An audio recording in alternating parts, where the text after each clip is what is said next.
Oke teman-teman, balik lagi dengan saya Fikri Do. Seperti biasa, saya akan bereaction soal sepak bola Indonesia dan juga tanggapan dan komentar dari netizen Indonesia soal persepak bolaan tanah air. Jadi seperti apa tanggapan mereka, mari kita simak sama-sama. Tapi sebelum itu jangan lupa untuk like, comment, dan subscribe. Dan jangan lupa juga untuk nyalakan lonceng notifikasinya. Let's go.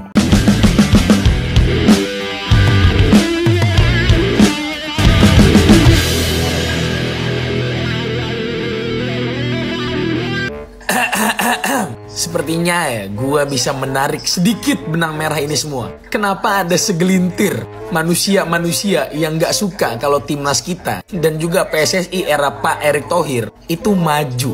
Jadi ya, di sini Pak Arya Sinulinga selaku jubir itu membeberkan alasan kenapa PSSI mem-PHK 43 karyawan di divisi media dan teknik. Nah, jadi ini Bruntus-Bruntus yang ada di PSSI memang harus segera diberantas. Kalau mereka tidak diberantas, ini akan jadi duri buat PSSI nanti. Salah satu metode transformasi dari Pak Erick Thohir atau bersih-bersih PSSI, orang-orang lama PSSI itu dibuang-buangin ya. Pantas aja selama ini kok kita ngerasa bola kita tuh ngestak sebelum Pak Erick Thohir jadi ketum. Ternyata banyak benalu-benalu di dalam PSSI ini. Nih gua kasih waktu ya lu buat baca ya, baru gue jelasin abis ini. Silakan lu pause ya. Oke, gue jelasin ya. Ini yang menurut gue cukup parah ya. Pak Arya Sinulinga itu bilang kalau ada benalu-benalu yang menggunakan akun PSSI, yang akun sosmednya itu ya, yang sudah dimonetisasi oleh YouTube, tapi masuknya ke rekening pribadi. Gila. Ya aduh. Dan akun-akun yang naik itu dijual-jualin sama oknum-oknum ini. Gak masuk akal, gak masuk akal. Pantes aja udah sekeren ini timnas kita sekarang, baik di senior maupun kelompok umur. Ada aja orang-orang yang udah mulai gak masuk akal nih kritik-kritiknya nih. Segelintir semut terang-terang ini tuh masih ada. Oh gitu ternyata. Bersyukurnya kita ya punya Pak Erick Thohir sebagai ketum yang punya integritas dan juga mau memajukan sepak bola Indonesia. Tapi masih ada orang-orang yang berusaha menghalang-halangi. Oh jadi itu alasannya. Masuk kantong pribadi boy, buset. Ya semoga makin kesini makin terkuak semuanya fakta-fakta ya. Gue suka nih huru-hara kayak gini, gue suka nih. Semoga Pak Erick Thohir terus melakukan transformasi dan revolusi buat PSSI ya, demi kemajuan sepak bola negara kita. Ya betul. Jadi kalau mereka masih mau piara orang-orang yang seperti ini di PSSI, seperti benalu-benalu ini, maka nanti PSSI percayalah dia akan stagnan, tidak akan pernah maju sepak bola kita. Kalau masih ada orang-orang yang lebih mementingkan kepentingan pribadi daripada kepentingan timnas, teman-teman. Jadi ini sangat berbahaya sekali untuk timnas Indonesia kalau mereka masih ada di situ. Coach Sintayong memang terbaik.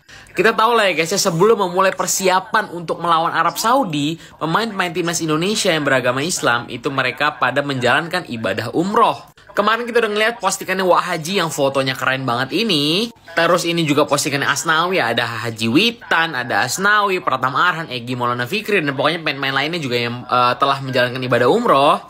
Itu semua tidak luput dari Coach Sintayong lah yang meminta para pemain untuk melakukan ibadah umroh sebelum melawan Arab Saudi. Nah, jadi menurut Bapak Sumarji, STI bilang nih, jadi hari ini tadi jam 8-12 waktunya kebetulan longgar. Jadi Coach Shin meminta para pemain untuk menjalankan ibadah umroh, berdoa bersama, dan yaitu dipimpin oleh Bapak Sumarji. Pokoknya Coach Shin emang panutan lah, thank you. Ya Coach. keren Coach Shin ini, toleransinya tinggi sekali. Jadi semoga timnas Indonesia nanti bermain lepas, bisa menang, dan kita doakan semoga Tuhan menyertai mereka dan bisa memenangkan timnas Indonesia, dan kita boleh menciptakan sejarah. Indonesia bisa tembus Piala Dunia. Jadi harapannya kita tuh sederhana sekali. Indonesia bisa menang dan tembus Piala Dunia, walaupun dalam lapangan itu susah sekali, harus berjibaku antara pemain, tapi ya tidak menutup kemungkinan kita bisa mengalahkan Arab Saudi mungkin dengan skor 1-0, ataupun setidaknya kita bisa menahan imbang mereka lah. Semoga teman-teman. Salam Pancasila. Tanggal 5 September sebentar lagi kita akan saksikan jalannya pertandingan-pertandingan menarik babak ketiga kualifikasi Piala Dunia zona Asia, di mana timnas Indonesia satu grup dengan tim-tim yang memang di atas kertas jauh lebih unggul. Jika melihat susunan pemain inti yang akan dipakai atau diturunkan oleh Sintayong, maka kita bisa menaruh harapan, walaupun mungkin baru sekedar mimpi. Tetapi bagi saudara-saudaraku semua penggemar pemain-pemain lokal, ya silahkan kalian kecewa. Ya, ini susunan pemain inti yang akan diturunkan oleh Sintayong. Artinya pemain-pemain yang menjadi andalan Sintayong. Di kiper ada Martin Paes. Di posisi back. Woi, Martin Paes belum main. Martin Paes nanti main lawan ini apa? Australia atau Jepang, belum main lawan Arab Saudi lah. Bertahan ada Jay Itzes, Justin Hapner. Hapner juga tidak main kayaknya. Bapak. Di gelandang Kelvin Verdong, Sandy Walsh, Tom Haye, Nathan Chuon, Ivar Jenner. Di penyerang ada Ragnar dan Rafael Struijk, karena Sintayong ini memakai skema 3-5-2. Ya, jadi kalau dari susunan pemain inti tadi, hanya pemain asli Indonesia adalah Rizky Ridho. Ya.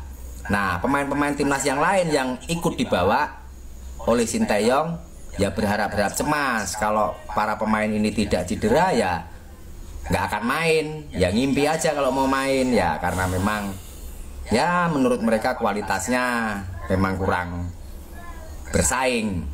Nah, mengenai tim inti timnas Indonesia ini, banyak negara-negara luar yang menyebut adalah tim cabang Belanda, karena memang apalagi deretan gelandang ya, tengah itu semua pemain-pemain naturalisasi atau pemain asing Belanda yang menjadi membela Indonesia. Ya, Kelvin Verdong, Sandy Walsh, Tom Haye, Nathan Chuon, Ivar Jenner. Dengan susunan pemain seperti ini, saya rasa ya timnas harusnya bisa mengambil poin terhadap seluruh pertandingan. Jadi harus bisa menang di semua pertandingan, baik kandang maupun tandang. Sapu bersih poin-poin itu. Ya, itu baru keren dan wajar. Karena kita di kualifikasi zona Asia, tetapi pemain-pemain kita rata-rata adalah pemain Eropa. Yang jelas secara skill dan stamina jauh lebih unggul. Ya, tapi jika sampai timnas ada di peringkat ketiga, ya malu-maluin. Kenapa? Ya kenapa pakai pemain-pemain asing kalau cuman peringkat ketiga? Ya bukan itu targetnya. Memang targetnya itu di peringkat 3 atau peringkat 4, karena peringkat 1 dan peringkat 2 itu mustahil. Kalau kita lihat susunan pemain yang selama ini dipakai sama STY, itu yang nama-nama yang disebut tadi belum tentu turun semua. Seperti Sandy Walsh itu biasanya kan dia cadangan. Kalau misalkan pakai 3-4-3, otomatis Marcelino Ferdinand di depan, Rafael Struijk dan Ragnar Orangmangun. Di tengah pasti Nathan Joaon, kemudian ada Tom Haye, ya kan. Kemudian di belakang itu sudah pasti Justin Hapner tidak akan bermain, pasti akan diisi oleh orang lain. Jay Itzes, Rizky Ridho. Kemudian di samping kiri kanan di wing back mungkin bisa pakai Pratama Arhan atau Kelvin Verdong. Di kanan mungkin bisa pakai Sen Patinama. Jadi kalau kita bilang pakai pemain asing tapi tidak dapat peringkat 1 dan 2, kemudian kalau kita dapat peringkat 3 dan 4 malu-maluin, saya pikir ya kita tidak bisa memprediksi seperti itu, karena 90 menit di lapangan itu bisa terjadi semuanya. Dalam sepak bola bisa kalah, bisa menang, bisa juga imbang. Tapi kalau kita bisa menang lawan Arab Saudi itu sudah luar biasa sekali. Jadi kita tidak bisa berharap banyak Indonesia bisa mengalahkan Arab Saudi, apalagi dengan skor 2-0 atau 3-0. Tetapi Indonesia masih bisa untuk menahan imbang. Kita optimis saja mereka menang, katakanlah menang 1-0. Kalaupun kita harus kalah tidak masalah, kita masih punya kesempatan lagi karena ada main tandang lagi. Jadi kalau untuk mencapai poin penuh dengan komposisi pemain seperti yang disebutkan, saya pikir agak mustahil. Agak mustahil, kenapa? Karena pemain-pemain ini mereka jarang bertemu. Mereka kan sibuk di klub masing-masing. Mereka training center kemarin kan baru tanggal berapa? Tanggal 1 kalau tidak salah mereka training center. Hari Minggu itu mereka training center, atau hari Jumat itu mereka training center. Jadi untuk mereka saling bertemu kan ini jarang. Jadi tanggal 6 mereka main ya dini hari jam 1. Jadi saya pikir ya kita harus mendukung mereka. Mereka mau menang, mau kalah, mau imbang sekalipun kita harus tetap mendukung mereka. Ya, jangan sampai kita bilang kalau pakai pemain asing semua terus dapat peringkat 3, terus kita bilang malu-maluin, ya saya pikir jangan seperti itu. Kita seolah-olah menutup harapan timnas Indonesia, ya kan? Jadi menurut saya, kalaupun pemain-pemain yang seperti disebutkan si Bapak Beci Merah ini tadi bahwa itu betul ya, kita anggap saja betul pemain-pemain yang diturunkan seperti itu, saya pikir tidak menutup kemungkinan juga Indonesia akan kalah, ya kan? Karena kita mau lihat pemain-pemain Arab Saudi juga, mereka kan luar biasa. Liga mereka, kalau kita bicara liga, kualitas liga mereka ya jauh di atas Indonesia. Pemain-pemain mereka secara postur juga mereka sama dengan Indonesia untuk sekelas pemain-pemain Eropa yang ada sekarang kan. Jadi saya pikir timnas Indonesia bisa lah tahan imbang Arab Saudi nanti. Ya semoga seperti itu. Kenapa lagi sih? Ya Allah, pagi-pagi. Gue pengen banget gitu dapat kabar kalau fans kita tuh udah berubah secara pemikiran. Padahal timnas kita udah maju tapi fansnya di situ aja. Kenapa? Gak ada perubahan nih, gak ada belajar dari kesalahan gitu fans kita. Kenapa sih? Jadi ya dikabarkan kalau misalnya ya setelah latihan perdana timnas Indonesia yang terutama yang masih pada di Liga 1 ya. Jadi kan STI sekarang udah ngelakuin latihan duluan ya, yang nanti yang diaspora itu bakal nyusul. Jadi latihan perdana ini ya timnas itu diserbu tanda kutip oleh fans, dan dikabarkan tasnya dari Dimas Derajat itu hilang. Dimana tas ini ya mungkin isinya barang-barang penting banget ya, kayak mungkin handphone, terus dompet ya, terus kayak data-data diri kayak KTP dan lain-lainnya itu. Ini yang curi memang kurang ajar sekali dia tuh. Pokoknya yang penting-penting lah itu kemungkinan besar hilang ya. Itu kenapa sih pada barbar dan kriminal gitu. Kalau kena tangkap hajar sampai setengah.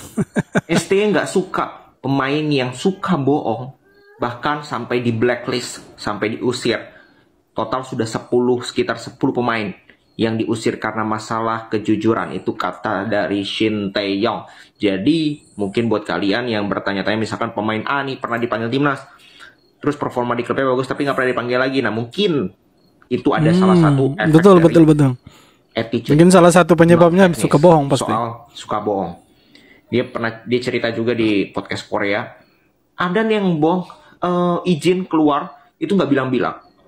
Terus ada yang izin katanya kakeknya meninggal kalau nggak salah, tapi seminggu kemudian kakeknya datang ke pusat latihan. Itu kan bohong tuh pinteran dikit gitu ya. Dan pemain-pemain tersebut sudah di blacklist oleh Shin Tae-yong. Jadi ini pelatih yang terbukti tegas, pelatih yang dia ya memang pelatih itu memang harus tegas seperti STY. Kalau tidak kan gampang disetir ini.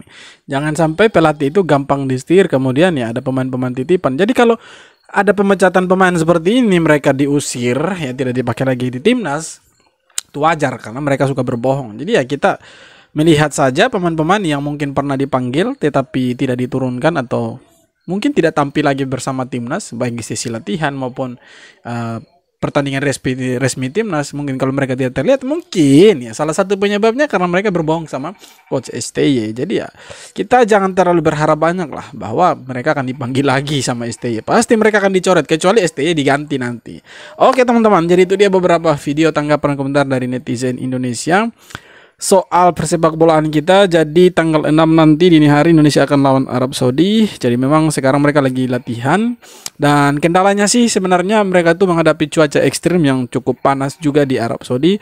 Tetapi semoga mereka bisa beradaptasi dengan cuaca. Karena kalau kita lihat cuaca di Indonesia juga ya lumayan panas. Kecuali beberapa pemain Eropa mungkin yang belum terbiasa dengan cuaca-cuaca panas. Jadi semoga lah mereka bisa beradaptasi dengan cuaca di Arab Saudi. Semoga mereka bisa meraih hasil yang maksimal. Kita dukung mereka, doakan mereka bisa bermain lepas, bisa meraih hasil yang maksimal. Oke teman-teman, sekian video kali ini. Terima kasih banyak sudah nonton video sampai akhir. Kita jumpa lagi di video-video berikutnya. Hormat.